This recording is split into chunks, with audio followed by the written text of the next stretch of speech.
ලංකාවේ ප්‍රධානම තේ ගැනුම්කරු ඉරානය. ඉදිරියේදී ලංකාවට එන තෙල් වල මිල වැඩි වෙන්න පටන් ගන්නවා. මේ භයානක තත්ත්වෙට මුහුණ දෙන්න වෙයි මෙහෙම ගියොත්. ඉරානයේ යුද්ධයක් කියවට මේක දැන් සම්පූර්ණ සමස්ත මැද පෙරදිග යුද්ධයක් වෙලානේ තියෙන්නේ. එළවලු පළතුරු මස් මාළු කිරි බිත්තර මේ හැම දෙයකම මිල වැඩි වෙන්න පටන් ගන්නවා. ඒකට කොහොමද මුහුණ දෙන්නේ කියන එක ළමයි රජයේ සතුයි. සර් ලංකාවේ ඇත්තටම තෙල් නැද්ද? මිනිස්සු මෙච්චර පොලිමේ ඉන්නේ තෙල් නැති හින්දාද? ඉරානයේ මේ යන යුද්ධය අපිට ලොකු බලපෑමක් වෙයිද? මෙහෙමයි.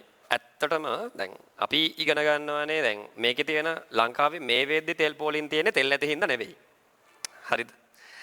මෙතන වෙලා තියෙන්නේ අර අපේක්ෂා කියලා කියන්නේ.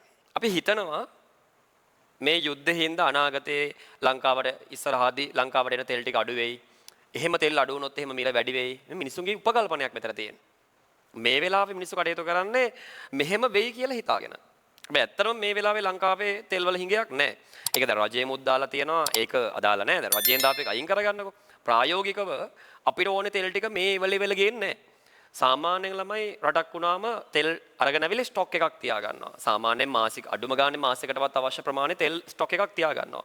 එහෙම නැත්නම් හදිසි කරදරයක් වුණොත් හදිසි මොනවා හරි ප්‍රශ්නයක් වුණොත් ළමයි අපිට රටක් විතර මුණ දෙන්න බැරි හින්දා. මම දැක්ක දාලා තියෙනවා රජයෙන් මේ වෙද්දි දවස් 30කට ආසන්න 30 ගානකට ආසන්න ප්‍රමාණයකට තෙල් තියෙනවා. ඒක ප්‍රායෝගිකව ඇත්ත වෙන්න ඕනි. මොකද අනිවාර්යයෙන්ම සාමාන්‍ය රටක් තෙල් තොගයක් තියා ගන්නවා. හැබැයි මිනිසු කරන්නේ අර ඉස්සරහදී මෙහෙම ගියොත් එහෙම ලංකාවේ තෙල් නැති වෙයි තෙල් හිඟ වෙයි කියලා අර මිනිස්සු අතර බයක් ඇවිල්ලා තියෙන්නේ අපේක්ෂාවක් හින්දා. අනාගත අපේක්ෂාවක් හින්දා.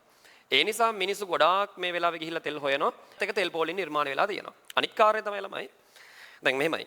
බලපෑමක් තියෙනවා. බලපෑමක් නැත්තේ නෑ. ප්‍රධාන බලපෑම් කීපයක් ලංකාවට තියෙනවා. මෙන්න මේ ඉරානයේ මේ ඇති වෙලා තියෙන යුද්ධෙ හින්දා. ඉරානයේ යුද්ධයක් කියවට මේක දැන් සම්පූර්ණ සමස්ත මැද පෙරදිග යුද්ධයක් වෙලානේ තියෙන්නේ. මැද පෙරදිගම මේක දැන් ව්‍යාප්ත වීගෙන යන්නේ ඉරානයේ ක්‍රියාකලාපයත් එක්ක. මේකේ තියෙන පළවෙනිම කාරණේ තමයි ළමයි ලංකාව කියලා කියන්නේ ඊටාම කුඩා පුංචි රටක්. අපිට බෑ ළමයි ලෝකෙත් එක්ක හැප්පෙන්න. එහෙම ශක්තියක් නැහැ. ඒකේ තියෙන මූලිකම කාරණේ තමයි ලංකාවේ ප්‍රධානම තෙල් අපි තෙල් මත තමයි ළමයි අපි ගොඩක් දේවල් තීරණය වෙලා තියෙන්නේ. එතකොට මෙන්න මේ සිද්ධිය හින්දා විශේෂයෙන්ම හොමස් සමුද්‍ර සංධිය මේ වෙද්දි වහලා තියෙනවා. මේ වෙද්දි වහලා තියෙනවා. ඒතර ඔය ඉරානයේ තෙල් එන ප්‍රධානම මාර්ගය තමයි උතනින් නැවුටි ගෙලයට එන ප්‍රධාන මාර්ගය තමයි ළමයි හොමස් සමුද්‍ර සංධිය කියලා කියන්නේ. ඒක වැහුවත් එක්ක ළමයි ඒත් එක මම දැක්ක ඉරානයේ දාලා තියෙනවා එතනින් නැව් ගමනාගමනය කරන ඒවට ඒගොල්ලෝ පහර දෙනවා කියලා දාලා තිබුණා. ඒ වගේම පහර දීලා තිබුණා විශේෂ තෙල් නැව් කීපයකටම. එතකොට වෙන්නේ ළමයි අර එන නැව් ටික වෙන මාර්ගයක් අර දුර මාර්ගයකින් ඒගොල්ලෝ එන්න ඕනි. වටයක් ගිහිල්ලා එන්න තියෙනවා. අන්න එතකොට නැව් ගාස්තු වැඩි වෙන්න පටන් ගන්නවා.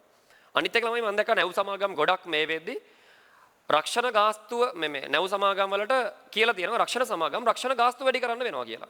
ඒකට හේතුව ළමයි දැන් මේ වෙද්දි යුද්ධයක් තියෙද්දි ඒක අවදානම් කලාපයක් වෙලා තියෙනවා. අවදානම් කලාපයක නැව් ගමනාගමනය වෙනවා නම් ළමයි යන්න රක්ෂණ ගාස්තුව වැඩි වෙනවා. ඒකත් එක්ක ඉදිරියේදී ලංකාවට එන තෙල් වල මිල වැඩි වෙන්න පටන් ගන්නවා. හරිද? ඊට අමතරව තව ප්‍රධානම ප්‍රශ්නයක් තියෙනවා ළමයි.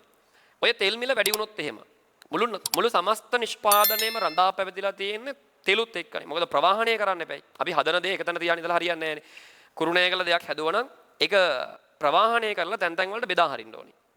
සහ නිෂ්පාදනයට අවශ්‍ය සියලුම අමුද්‍රව්‍ය ළමයි එක තැනකින් අපි ගන්නෙ නැහැ. තැන් ගොඩකින් ගන්නෙ. ඉතින් මේවා ප්‍රවාහණය වෙලා තමයි එක තැන් වලට එන්නේ. ඒතර ප්‍රවාහන ගාස්තු ලංකාවේ ඇතුලේ ප්‍රවාහන ගාස්තු වැඩි වෙන්න පටන් ගන්නවා. මේ තෙල් මිල වැඩි වීමත් එක්ක. මේක ඉස්සරහට වෙන වැඩක්. ඒකත් එක්ක සමස්ත තෙල් මිල වැඩි වෙලා ප්‍රවාහන ගාස්තු වැඩි වුණොත් අන්න එළවලු පළතුරු මස් මාළු කිරි බිත්තර මේ හැම දෙයකම මිල වැඩි වෙන්න පටන් ගන්නවා. ඒකත් එක්ක මේ විදිහට මේක දිගින් දිගටම පැවතුනොත් ළමයි අපේ ජීවන තත්ත්වය අපේ ජීවන වියදම වැඩි වෙන්න පටන් ගන්නවා. ඒක ඊළඟ කාරණේ. ඔය දෙන තව විශේෂ දෙයක් තමයි අපිට වෙන තව බලපෑමක් තමයි ළමයි ඉරානය කියලා කියන්නේ ලංකාවේ ප්‍රධානම තේ ගැනුම්කරු. අපි ඔයාලට උගන්වනවා තව පාඩම ඉස්සරහ පාඩමකදී ලංකාවේ ප්‍රධානම තේ ගැනුම්කරු ඉරානය. ඒතර ඉරානයේ ප්‍රධාන තේ ගැනුම්කරු වුණාට ළමයි මේ වෙද්දි මේගොල්ලෝ මුණ දීලා ඉන්න යුද්ධෙත් එක්ක අන්න අපෙන් ගන්න තේ ප්‍රමාණය ඒගොල්ලෝ අඩු වෙනවා. ඒගොල්ලෝ මුණ දීලා ඉන්න ප්‍රශ්නෙත් එක්ක සහ ඒගොල්ලෝගේ මේ වෙද්දි ගොඩාක් දේවල් අක්‍රිය වෙලා තින්නේ අන්න ළමයි අපේ අපනයන ආදායමට ඍජු බලපෑමක් වෙනවා තේ අපනයන ආදායමට. ඕකේ ඊළඟ කාරණේ. ඊට පස්සේ ලංකාවේ මේ විදුලිය අපේ විදුලියේ ළමයි ඩීසල් පාවිච්චි කරලා අපි විදුලි නිෂ්පාදනය කරනවා. ඒතර අන්න අනාගතයේදී ඩීසල් මිල වැඩි වුණොත් අනාගතය කියන්නේ මහා ලොකු අනාගතය නෙමෙයි. මේ යුද්ධය මෙහෙම දිගින් දිගටම පැවතුනොත් ළමයි අපිට නුදුරු අනාගතයේම අනිවාර්යයෙන්ම ගොඩක් වෙලාවට අන්න රජයට සිද්ධ වෙයි සමහර වෙලාවට විදුලි බිල් එක වැඩි කරන්න. මේ වේදිත් විදුලි බිල් එක වැඩි කරන්න උදම් අනමින් ඉන්නේ. සමහරවිට ඕක ඒකට පදනමක් කරගන්නත් පුළුවන්. මොකද විදුලි බිල් එක වැඩි වෙන්න පුළුවන් ඔය යන විදිහට. ඒතර ඉතින් ඒ වගේම තමයි විශේෂයෙන්ම අපි තෙල් ප්‍රශ්න ගත්තොත් එහෙම අපි ගොඩක් වෙලාවට තෙල් ගේන්නන්නේ ඉන්දියාවෙන්. එතකොට අපිට මේ ෂණිකව අපිට තෙල් ලබා ගැනීමේ ප්‍රශ්නයක් ඇති වෙන්නේ නැහැ.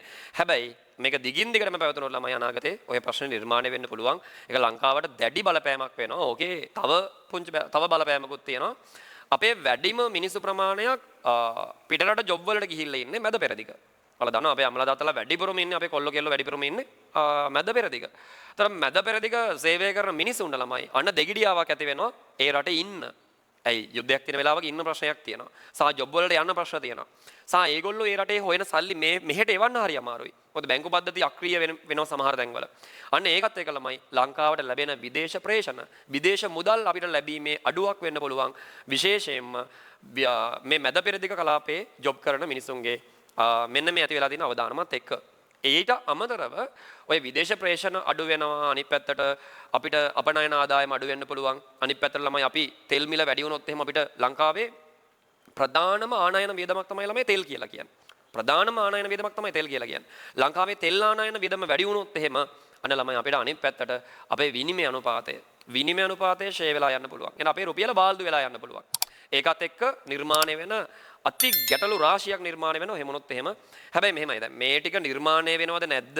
ඒක කොහොමද මුණ දෙන්නේ කියන එක ළමයි රජයේ සතුයි. රජයේ ගන්න ප්‍රතිපත්තිමය තීරණ සහ ඒ තීරණත් එක්ක මේක වෙනස් වෙන්න පුළුවන්. දැන් රජයට විශේෂයෙන් පුළුවන් ළමයි තෙල් මිල දැන් විශේෂයෙන් තෙල් මිල ඉහළ ගියොත් ඒක පිටිපස්ස එනවා ළමයි ඒක බලපානවා කර්මාන්ත ගණනාවකට.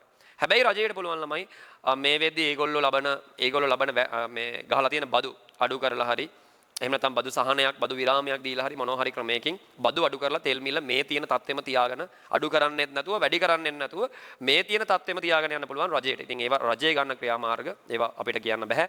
ඉතින් ඔය වන බලපෑම තමයි මම මේ කියලා දුන්නේ ඇහුව නිසා. කොහොම නමුත් බලපෑමක් ඍජුවම තියෙනවා ලංකාවට. මොකද ලංකාව කියලා කියන්නේ ගොඩාක් වෙලාවට ළමයි ඔන්න ඔය රටවල් වලින් යැපෙන රටක්. විශේෂයෙන්ම ලංකාවේ ප්‍රධානම ආනයනයක් වෙන්නේ තෙල්. ඒක විශේෂයි. ආනයන වියදම වැඩි වෙනවා. අනිත් පැත්තට ප්‍රධානම අපනයන භෝගයක් තමයි අපේ තේ අපනයනයෙන් වැඩිම ප්‍රමාණයක් ළමයි යන්නේ ඉරානයට. ඒක ලොකුම බලපෑමක් සිද්ධ වෙනවා. ඉතින් අපි ප්‍රාර්ථනා කරමු මේ යුද්ධය ඉක්මනින් ඉවර වෙන්න කියලා. අපි පොඩ්ඩක් ඔලුව උස්සන්න පටන් ගත්තා විතරයි. අපි යම්කිසි ස්ථාවර මට්ටමක පෙරට වඩා කලින් අවුරුදු වලට වඩා මේ වැටිලා තිබ්බ කොවිඩ් එකට පස්සේ වැටිලා තිබ්බ කාලයත් එක්ක බලමු ළමයි අපි පුංචි යම්කිසි ස්ථාවරයක හිටියා. හැබැයි මේ වෙද්දී ආපහු අපිට ඉදිරියේදී ඒ තත්ත්වයට ආපහු මුණ දෙන්න වෙයි. භයානක තත්ත්වෙට මුණ දෙන්න වෙයි. මෙහෙම ගියොත් එහෙම ඉතින් අපි ප්‍රාර්ථනා කරමු මේ යුද්ධය ඉක්මනින් ඉවර වෙලා සාමය උදා වෙන්න කියලා ලෝකෙටම. ඒක තමයි මමත් හැම වෙලේම ප්‍රාර්ථනා කරන්නේ. මොන වුණත් ලෝකේ හැමෝම මිනිස්සු ඉරානයේද ඉරාකයේද ඇමරිකාද කියලා අදාළ වෙන්නේ නැහැ. ලෝකේ ඉන්න ප්‍රබල පෙළේ රටවල් කීපයක මේ ක්‍රියාකලාපේ හින්දා මේකේ ගොඩක් තැවෙන්නේ ළමයි. මේකේ ගොඩක් බලපෑම සිද්ධ වෙන ළමයි. මේ පුංචි රටවල් වලට පුංචි මිනිස්සුන්ට